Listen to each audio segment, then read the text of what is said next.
Umqeqeshi weMamelodi Sundowns uMiguel Cardoso angasaphumuza abadlali bakhe abamqoka emidlalweni la-16 ye-Nedbank Cup lapho ezobhekana khona neMpheni Home Defenders edlala ku-ABC Motsepe League ngesonto eLucas Moribe Stadium.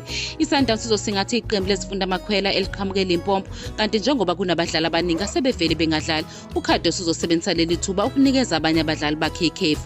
Abadlali asebehlala isikhathi eside bengadlali uThemba Zwane, Muthobi Mvala noRivaldo Conte bazophuthelwa umdlalo, kanti uKQ Pito osanda kusayiniswa usalulame ekulimaleni. uKhuliso Mutawu noDivine Lunga nabo kulindeleke ukuthi bangabi khona. uCardoso ufuna ukusebenzisa lo mdlalo ukunikeza amathuba abadlali abangadlali kakhulu nokuphumuza sebekhathele. ISundowns izoqikelela ukuthi ingabukeli phansi abadlali beMpheni Home Defenders asebevele besusa umsindo kulo mqhudelwano ngokushaya iqembu leMotsepe Championship iHungry Lions ngo-3-1. Laba badlali banomlando wokudlala kuNedbank Cup njengoba bafinyelela kula-16 ngesizini ka-2023-2024 ngaphambi kokuhlula iChippa United.